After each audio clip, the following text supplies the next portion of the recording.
Greetings and welcome to the NOG's second quarter 2025 earnings conference call. At this time, all participants are in a listen-only mode. The question and answer session will follow the formal presentation. As a reminder, this conference is being recorded. It's now my pleasure to introduce your host, Evelyn Inferna, Vice President, Investor Relations. Thank you. You may begin. Good morning. Welcome to NOG's third quarter 2025 earnings conference call. Yesterday after the close, we released our financial results. You can access our earnings release and presentation in the Investor Relations section of our website at noginc.com. We will be filing our September 30th 10-Q with the SEC within the next few days. I'm joined this morning by our Chief Executive Officer, Nick O'Grady, our President, Adam Dirlam, our Chief Financial Officer, Chad Allen, and our Chief Technical Officer, Jim Evans. Our agenda for today's call is as follows. Nick will provide introductory remarks, followed by Adam, who will share an overview of NOG's operations and business development activities.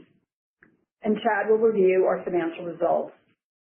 After our prepared remarks, the team will be available to answer any questions. Before we begin, let me remind you of our safe harbor language. Please be advised that our remarks today, including the answers to your questions, may include forward-looking statements within the meaning of the Private Securities Litigation Reform Act. These forward-looking statements are subject to risks and uncertainties that could cause actual results to be materially different from the expectations contemplated by our forward-looking statements.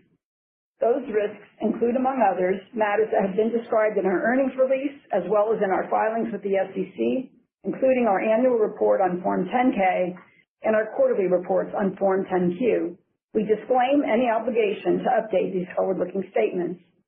During today's call, we may discuss certain non-GAAP financial measures, including adjusted EBITDA, adjusted net income, and free cash flow.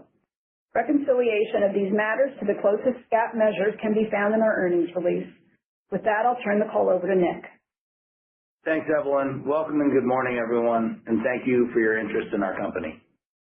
I will, as usual, provide you with some highlights on our outlook in 5 quick points. Number 1, the business remains very solid. Our activity remains stable. Our D&C list has continued to march on with high-quality, low break-even activity, and we remain on target for the year and expect a strong exit into 2026.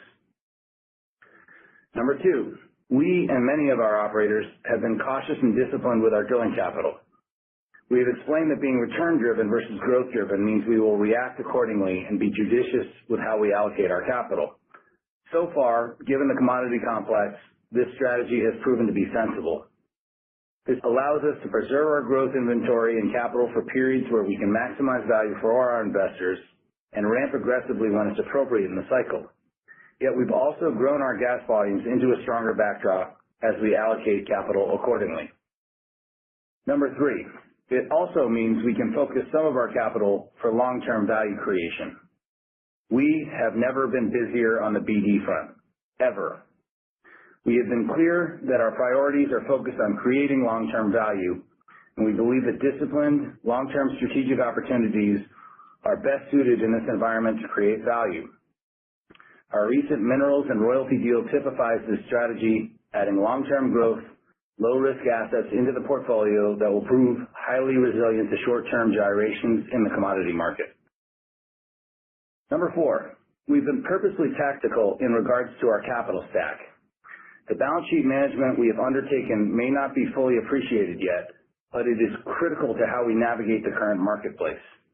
With a tack on to our convert earlier this year, our recent bond and tender transaction, and the recent extension of our bank facility, we will see some substantive benefits to the corporation. And at current pace, we will exit 2025 with potentially more than $300 million of additional liquidity as compared to the beginning of 2025. We will also see a further reduction in interest rates with our new RBL terms.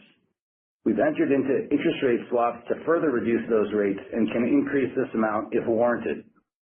The extra cash flow, this is substantial increase in liquidity, and the longer tenure of our debt maturities continues to set us up to pounce on countercyclical investments as we intend to. Number 5, we continue to actively manage other risks, such as commodity exposure. You'd be hard-pressed to find a better hedge company than ours. This actively managed hedge program allows us to better navigate the typical commodity cycle. This practice is another factor that protects our business and allows us to continue to take the offensive through trough periods. In summary, the business remains solid as a rock, inorganic opportunities are more robust than ever, and we've taken substantial steps on the risk and capital management front to ensure our ability to take advantage of any cycle. We firmly believe that NOG has more growth and value-creating prospects than the bulk of the upstream sector, and we look forward in the coming quarters and years to proving this thesis to our investors. Thank you for your interest in our company, and with that, I'll turn it over to Adam. Thank you, Nick.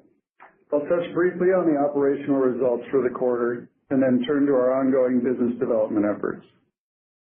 Operationally, our assets continue to outperform internal expectations, and we saw this across all of our respective basins. As a result, we've increased annual production guidance while tightening CapEx for the year.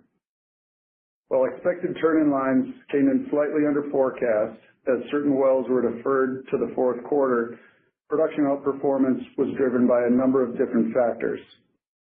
Notably in Uinta, upsized completion designs have increased overall productivity relative to internal estimates, while in the Williston, we've seen outperformance on recent tills and much better execution on refracs as operators continue to refine designs. As it pertains to activity levels, the Permian accounted for about two-thirds of our organic activity, while the Williston and Appalachia evenly made up the remainder of wells that were brought online. Drilling and development activity was also consistent, slightly building our wells in process, adding additional low break-even backlog, and setting up for a strong finish into year-end. Relative to prior quarters, we are seeing a more balanced D&C list as the Permian now makes up 40% of our wells in process, while the Appalachia, Williston, and Uinta each make up roughly 20% of the total. New well proposals and election activity have also remained consistent as we received over 200 well proposals and consented to over 95% of the AFEs balloted in the quarter. Year to date, we have seen 160 more proposals than what was balloted through the same period during 2024. Expected returns remain well above our hurdle rate, further bolstered by a 10% increase in lateral lengths, driving down normalized AFE costs by nearly 5%. In addition to the longer laterals, NOG's operators continue to see downward pressure on service costs for both drilling and completing, which has been encouraging.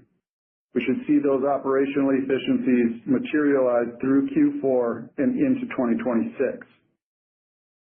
Turning to our business development efforts, Q3 was one of the busiest periods in company history as we screened more than 14 large asset transactions and over 200 ground game opportunities, up over 20% relative to the second quarter.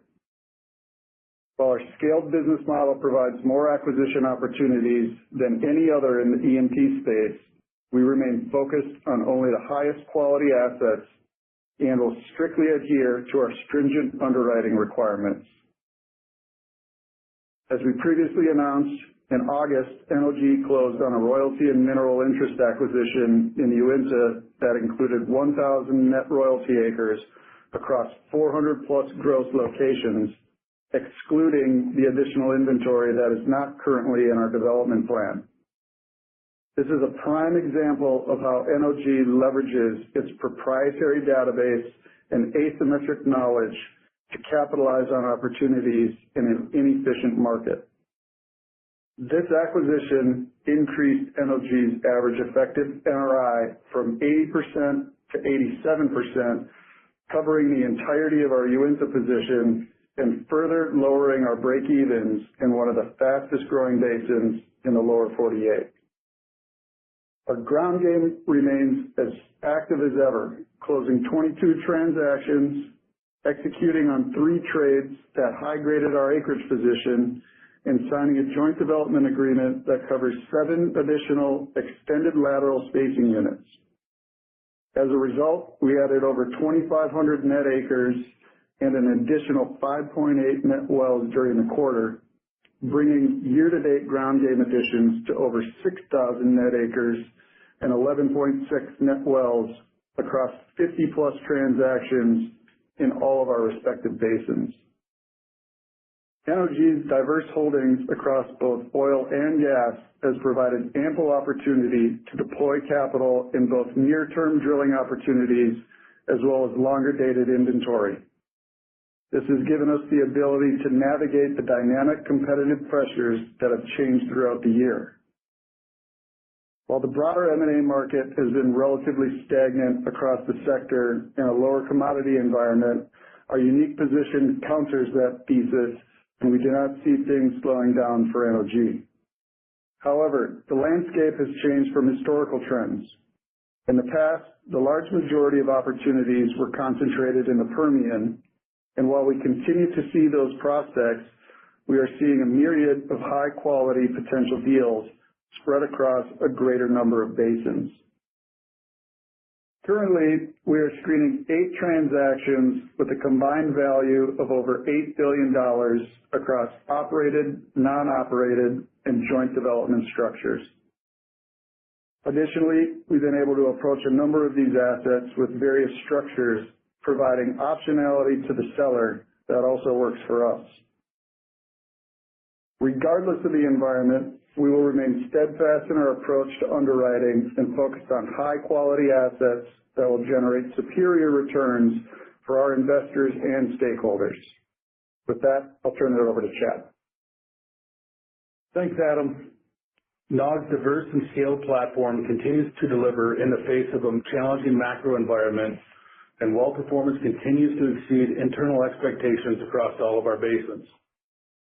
Third quarter total average daily production was approximately 131,000 BOE per day, up 8% versus Q3 of 2024 and down 2% from Q2 2025 as expected, reflecting the low point for net well additions in 2025 at 16.5.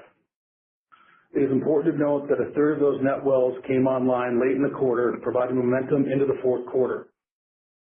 Oil production was approximately 72,000 barrels of oil per day, up 2% from Q3 2024 and down 6% sequentially. Gas production continues to ramp as our gas joint drilling program is on a consistent monthly till pace.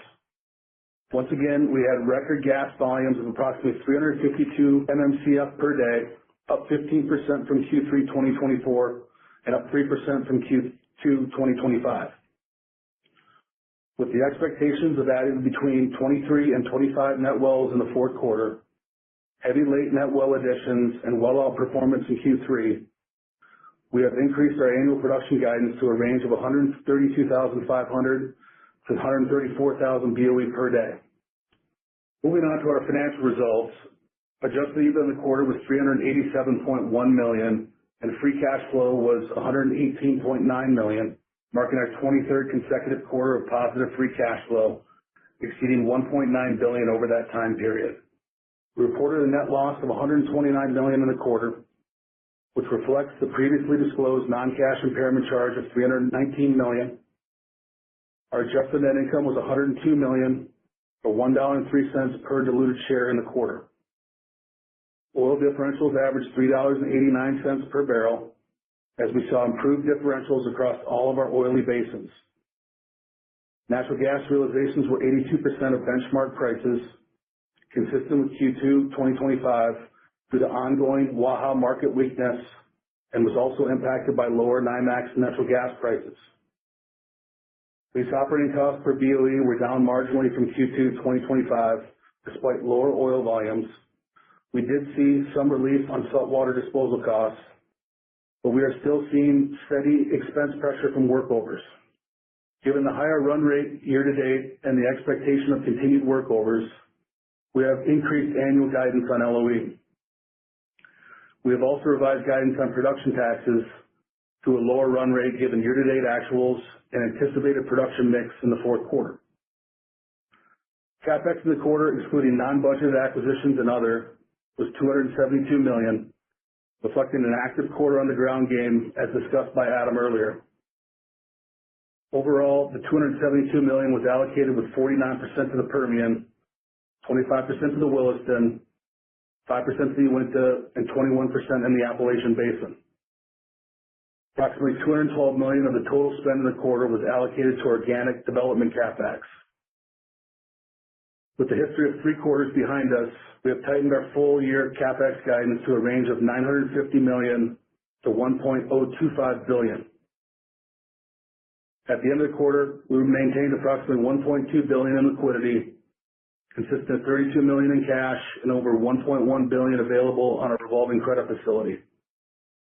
We have been actively managing our balance sheet throughout 2025, including since quarter end. In October, we raised $725 million of notes maturing in 2033 with a coupon of 7 7/8%. We used those proceeds to retire nearly all of our notes maturing in 2028 that have a coupon of 8 8%. Earlier this week, we amended and restated our revolving credit facility, which extended the tenor to 2030 and markedly improved our pricing grid by 60 basis points, significantly reducing future interest costs. The credit facility's elected commitment amount and borrowing base remained unchanged. These transactions together extended the weighted average maturity on our debt from approximately 3 years to 6 years. Importantly, we have no major maturities until 2029. That concludes our prepared remarks. Operator, please open up the line for Q&A. At this time, I would like to remind everyone in order to ask a question, press star, then the number 1 on your telephone keypad. We will pause for just a moment to compile the Q&A roster. Your first question comes from the line of Charles Meade with Johnson Rice. Your line is now open. Please go ahead. Yes, good morning, Nick and Adam and Chad, and to the rest of the NOG team there. Morning. Nick, you, I guess, approached, the outlook for 2026 in your prepared comments, but I wondered if you could, just elaborate a little bit more on what you're seeing, and I suppose if you wanted to give 26 guidance, you would have given it, but I'm really curious to hear what you're seeing because you sample so many different operators across, many or most of the important producing areas in the lower 48. So what maybe you could offer what you think the industry baseline is going to be, and then perhaps a delta for what NOG might be versus that industry baseline.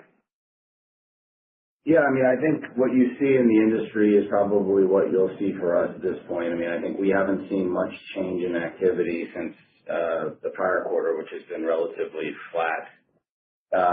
And I think that's generally what we would expect as we head into next year. Activity's been very, very stable. I think the commodity outlook may change, and that may change that, and I think that's why I think things certainly can change as we head into next year, and I think that's why we tend to wait later to guide, because I think frankly if oil prices were to change materially between now and next year, obviously activity may change as well. But I think as it stands today, I think what we've said, and I'd say it would be consistently, would be that to maintain an outlook, I think on the oil side, similar to where we are this year for our annual guidance, it would require a budget lower. I think in any scenario, and I'm referring to oil volumes, I think we're going to see material gas growth next year. I think if we spent a budget similar to this year, we would see probably growth in both commodities. And so I think the question will really be what's appropriate, right? And I think, obviously we're watching the commodity outlook, and as I mentioned in my prepared comments, we're very much return driven, and I think it's going to be a combination of operator behavior, project optionality, and things that we see on the ground and where we want to allocate our capital accordingly. I don't know, Adam, if you want to add to that. Yeah, obviously everything's going to be driven by break evens. If we're looking at kind of what our backlog looks like here, we've got a healthy, Permian backlog. I think the interesting thing that we've seen in the quarter, especially with the AFEs, is on the Williston side, you're seeing kind of weighted average AFE lateral lengths, almost 15,000 feet, and that's spread across a multitude of different operators. And so I think that's obviously helping bolster some of the expected rates of return that we're seeing. They are lowering normalized well costs and helping again to bolster the expected rate of returns in the basin. Yeah. And I guess the only other thing I would add to it is that, as I mentioned, the commodity outlook could change. I think, depending on what happens with the gas environment next year as well. I think based on where we are today, I think we're going to see substantial growth in gas next year, one way or the other. But that could grow even further. Obviously, if the gas market, explodes next year, we're going to see additional organic growth on our assets. And so that's another source of capital that could change, and we then proactively could obviously on the ground allocate additional capital there as well. Got it. That is helpful color on your thinking. And then if I could just focus in on 4Q, your 4Q 25, your annual guide suggests that you guys are going to be we're going to see sequential growth in 4Q. And Chad, correct. I think I heard you say on your prepared comments that you've got 23 to 25 net wells that are supposed to be online in 4Q. So I wonder if you could just give us an update. We're here in whatever the first week of November. How many of those wells have already come online, and are those wells, are those tills going to front end loaded, evenly loaded, back end loaded? Just talk about where you are in that process to give you confidence on that implied 4Q volume bump. I think, Charles, where we are right now, we're right on track. I'd also add that, a good portion of, remember, well completions, a well takes, an IP doesn't really mean very much. It takes 30 days usually for a well to clean up and be fully producing. So if a well comes online in October, its contribution to the quarter is important, but it's not, massive. A good portion of, it's a lot of the late Q3 tills are going to have some of the biggest impact for Q4, and that's the driving confidence for us in this quarter. So the early Q4 and late Q3 wells, many of which have already transpired, are really what drove our guidance increase, as well as the base production outlook, which is really the big driver of our production increase for the year and for the base volume increase as we head. And so we're going to have really strong production as we head into early next year. That's great detail. Thank you. Yep. Your next question comes from the line of Scott Hanold with RBC. Please go ahead. Yeah, excuse me. Thanks. Good morning. Nick, I'd say that you had a pretty strong view on what you're seeing on M&A and ground game, and obviously very encouraging. And frankly, I think it's one of the most robust comments to that effect I've heard from you from a while. And can you kind of compare and contrast what you're seeing in the market for that view today relative to, say, a few years ago when you did a number of large acquisitions? And, how do you think about funding, both, ground game and larger transactions if it does meet your hurdle rates?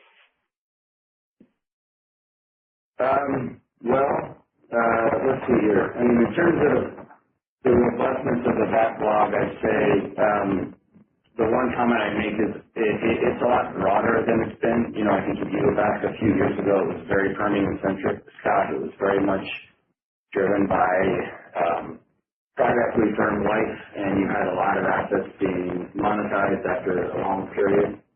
And so I think that now you're seeing what we see now is a really broad and robust backlog of really multi-basin. Your next question comes from the line of Neal Dingmann. Please go ahead. My question, Nick, is centered on your continued activity. Specifically, you all have talked about, I'm just wondering, given the notable changes we've seen in, oil prices now still sub 60 and natural gas now, nearly 450, are you all getting a sense of things beginning to change into 26? Meaning, are you seeing some oily activity continue to slow down, and are you seeing maybe potentially some gas activity picking up, or have you all noticed anything different with prices now in these ranges for, I guess, now a few weeks? Nothing imminent. Neil, nothing different than we've seen all year, and I'd say what I said in my previous. I'm sorry, I'm not really sure. Our phone dropped, so I'm not really sure where our last comments got cut off. But the answer to your question is, we haven't really seen much of a change in activity overall since last quarter. We've seen oil activity roughly flat and stable. We have seen gas activity stable to growing, but that's a trend that we've been seeing all year. Adam, Very good. On that. Yeah, that's right. I think the Williston and the Uinta has kind of been humming along, and then, from more of an inorganic standpoint, we've been focused on, deploying capital within Appalachia and then, looking at more near-term drilling opportunities. That's largely been focused in the Permian based on break-evens. Well said. Thanks, Adam. And then just, Nick, for you, Adam, just to follow up on M&A. I had two questions on M&A. First, seems like, you have a fair amount of assets that I don't know if you're getting full credit for. Are you always considered as part of the M&A strategy, is monetizing anything? Is that, in the game plan? I haven't asked you that, in a long time. And then secondly, with the opportunities you're seeing out there, you talked about, hey, ground game or deal flow looks as good as ever. Is it a mix? Are you seeing the potential for large deals, whatever, the SM Vital deals that you've done in the past, or all these mostly small deals? What are the types of opportunities you're seeing? So I think on the latter, it's all of the above. I think we're, obviously, you saw our recent royalties deal was, relatively modest in size, around $100 million. We've seen everything from $100 million to $1 billion. Obviously, the billion-dollar transaction has a much higher standard than, in terms of the bar is extremely high for something like that from a financeability perspective. And I think in general, we're seeing transactions all across the board. I don't know exactly. I don't know how you want to answer. Yeah, I think the bell curve is relatively wide. To Nick's point, right? We signed up the mineral deal at $100 million. There's deals out there that are $4 billion, and you've got everything kind of in between. I think the other tool in our toolbox is that we can approach a handful of these transactions with different structures, right? You can buy down an undivided interest and make a non-op interest out of anything. And so if we're thinking about, co-purchases, could you also approach that, from a joint development agreement perspective? So I think there's a handful of different ways that we can kind of shape these assets that, others might not otherwise be able to. Well said. Thanks, guys. Appreciate it.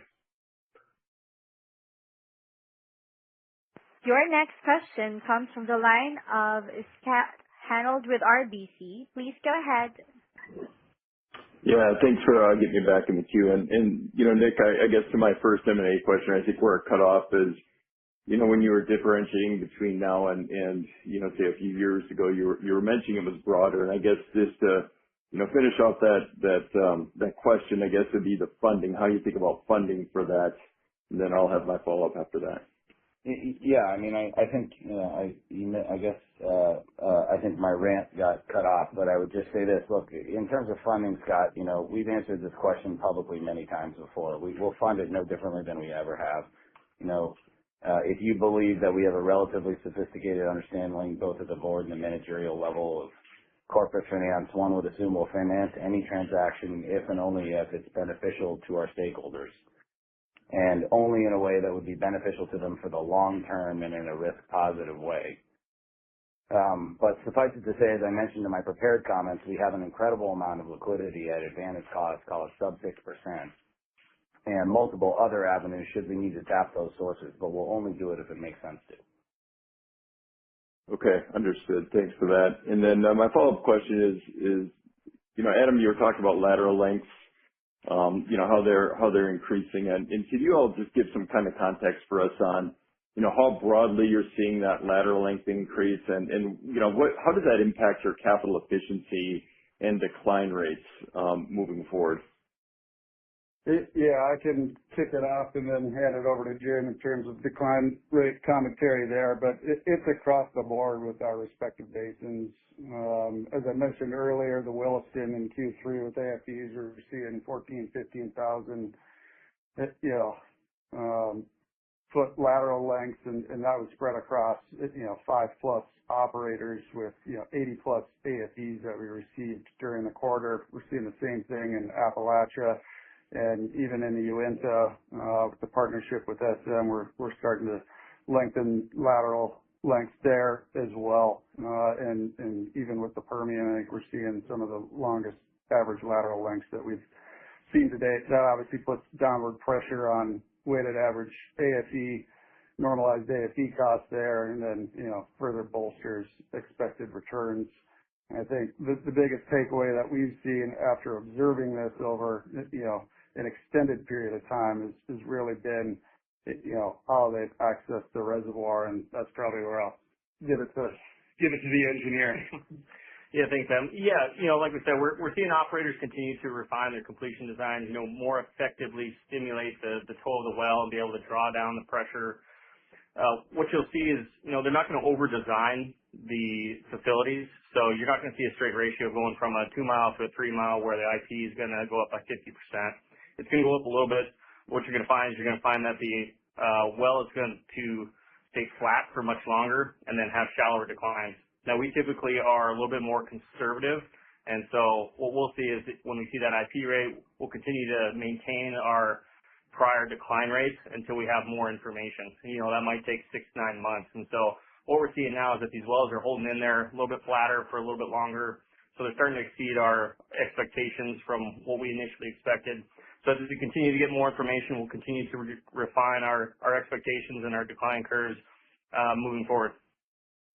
Your next question comes from the line of John Freeman with Raymond James. Please go ahead. Thank you. Good morning. Just following up on the nice progress on the AFEs dropping to 806 a foot this quarter versus the 841 last quarter. Can you give us, kind of like you did last quarter, where the well cost stands on your current D&C list on a per foot basis? Yeah, I think it's going to largely be similar. I mean, if you're looking at the AFE list from last quarter, that's going to largely translate to, what we're seeing on the D&C list now. So, the expectation, I don't have the information in front of me, so I can follow up with you, John, but would expect that it's, slightly higher. Jim was able to pull it up, and it looks like it's coming in kind of average at 821, give or take. Okay, perfect. Thanks. And then my follow-up question, y'all mentioned in the slide deck you still got obviously the significant shut-in and deferred volumes, and I'm just curious, like where that number stands right now, and if it's been continuing to grow. 2 to 4 is kind of what we're seeing, and operators, particularly the private ones, tend to cycle that right from a lease maintenance standpoint, and so I don't think we necessarily see that appreciably changing at this point. Got it. Thanks, Adam. You bet. Your next question comes from the line of Paul Diamond with Citi. Please go ahead. Thank you. Good morning, all. Thanks for taking the call. Just wanted to quickly touch on AFEs. You talked about a 5% sequential well cost reduction, noting lateral lengths, but was there anything else in those numbers? I guess, any other contributions and any opportunity sets you see for kind of continuing that trend? Yeah, I mean, Paul, our observation has been that the bulk of cost savings of late have been through that lateral length and efficiencies. We haven't seen a huge step down in service costs. In fact, as we've talked about in LOE, I think in general as a trend, inflation is real, right? And so, you're combating that with, drilling, shaving days and drilling longer laterals as a way to try to cut costs. I think in order to see material savings at the well level and to see huge cuts, my personal opinion is you're going to have another step down in overall activity. So if, God forbid, oil prices take another, material step down in prices and we see another drop in the rig count, I would think you're going to see big concessions. The one thing I will tell you is we've had conversations with some of our really large operators, and a lot of them are talking about, for lack of a better term, vendor management. And what they're doing is, generally they have allowed their field teams, at the individual basin level to manage which vendors they use. And they're now looking to sort of centralize that and go to, say 9 vendors instead of the 50 or 60 that they have as a way to try to get bargaining power. As that filters through, that may be another source of cost reductions over time, but time will tell. Yeah, and you're going to see that on a rolling basis, right? And it's going to be spread across the operators because, they've obviously got to see these contracts through, and then once they roll off, then that's going to be your window. Yeah, and this is, we are going into budgeting season. We are going into a new year in which theoretically contracts would be turning, and so it may be a period in which we start to see some cost relief, but again, time will tell. Got it. Makes sense. Just a quick follow-up more holistically. You talked a bit about refracs. Can you talk about any shift in activity here you've seen over the last several quarters or that's on the horizon? It's been pretty topical as of late. Yeah, I mean, as far as the refracs go, that's primarily been concentrated within the Williston. And, I think historically operators have deployed those refracs and it's been a bit of a learn as you go. And so I think, this quarter, we saw some appreciable uplift. And so I think it's, maybe still early days as far as, what we would look to change our kind of underwriting and expectations there, but it seems like operators are moving up into the right. Got it. Appreciate the clarity. I'll leave it there. Your next question and final question comes from the line of Noah Hungness with Bank of America. Please go ahead. Morning. For my first question, I was wondering if you could talk about what's driving the continued build and wells in progress, and when you think that number will start to decline, and if the higher TIL count for 4Q versus 3Q would ultimately result in a drawdown on the wells in progress. I think it's going to, that's a difficult question to answer, Noah. I mean, I think in the sense that, as it stands now, we've seen very, very steady AFE activity. And so if activity continues as it is, we would expect it to be relatively stable. I think to the extent that we see, a material change in commodity prices, we could see it potentially dip down. I think, I don't know. Yeah, I think the other variable that you got to think about, right, because you've got growth activity levels, but then you need to think about, average working interest on those AFEs, and that can certainly be variable.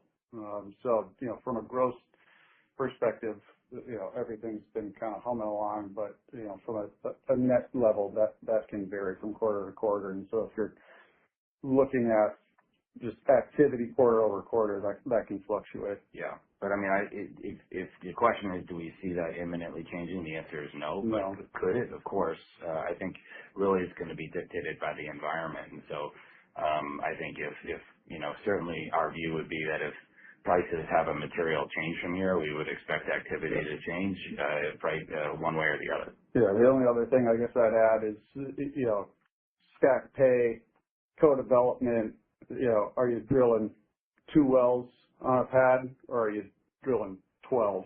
And the spud to sales timing is going to be wildly different between kind of those 2 scenarios. No, that's helpful color. As for my second question, based on 3Q results and the updated 25 guide, going back to kind of thinking about a implied 4Q oil production, the range is pretty wide. So could you help us think about maybe some of the moving parts there that could put you at the midpoint or below or above in that range? Yeah, it's just really timing of completions. And I think, look, we as a non-operator, we're always going to give ourselves some grace in terms of that timing. And so it is obviously timing. I would think we certainly, will likely tighten that up as the year goes on.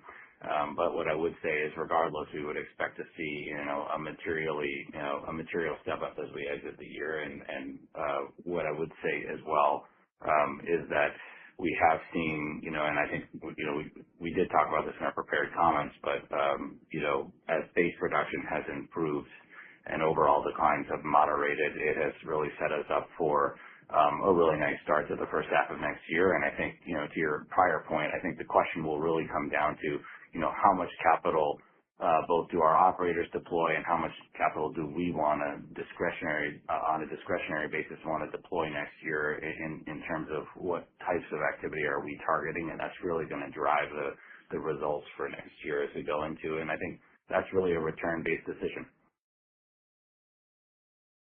Good stuff. Thanks, guys. Yep, you bet. That concludes our Q&A session. I will now turn the call back over to Mr. O'Grady, CEO, for closing remarks. Thanks, everyone. NOG is well positioned to navigate through the current market volatility. Our assets are performing very well. Our liquidity is abundant, and our investment opportunity grows every single day. We're really grateful for being aligned with strong and capable partners, and we look forward to keeping you informed on all our activities and achievements in the coming weeks. Thanks again for your interest in our company. This is the way. Ladies and gentlemen, that concludes today's call. Thank you all for joining. Everyone, have a great day.